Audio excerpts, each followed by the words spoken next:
Happiness is as a butterfly, which when pursued is always beyond our grasp, but which if you will sit down quietly may alight upon you. Words, so innocent and powerless as they are, as standing in a dictionary, how potent for good and evil they become in the hands of one who knows how to combine them.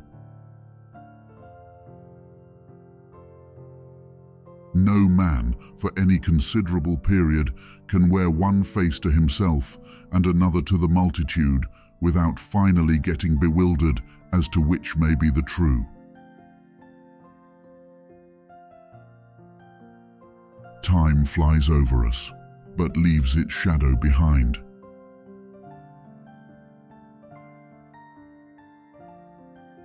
It is a curious subject of observation and inquiry whether hatred and love be not the same thing at bottom. Life is made up of marble and mud. A bodily disease, which we look upon as whole and entire within itself, may, after all, be but a symptom of some ailment in the spiritual part.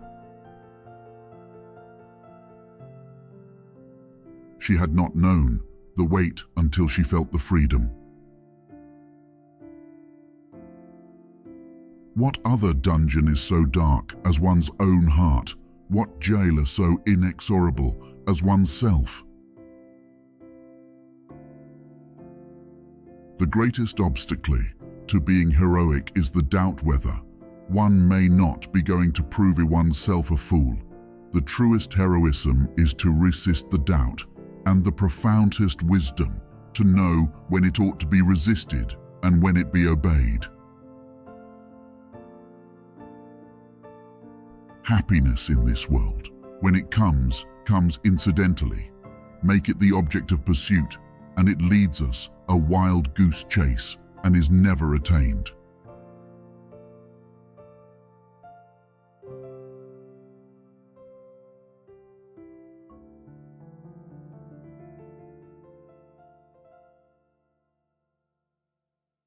A hero cannot be a hero unless in a heroic world. We dream in our waking moments and walk in our sleep.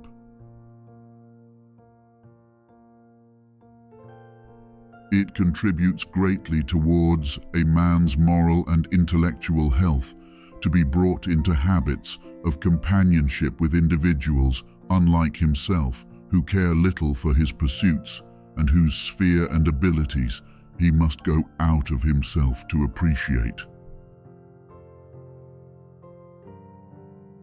Nobody, I think, ought to read poetry or look at pictures or statues who cannot find a great deal more in them than the poet or artist has actually expressed. The greatest lie ever told about love is that it sets you free.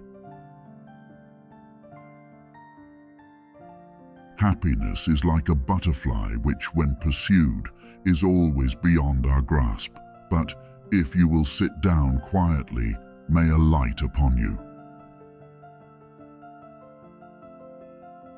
It is to the credit of human nature that except where its selfishness is brought into play, it loves more readily than it hates. Moonlight is sculpture, sunlight is painting. It is not the strength of the body that counts, but the strength of the spirit. A good writer is basically a storyteller, not a scholar or a redeemer of mankind.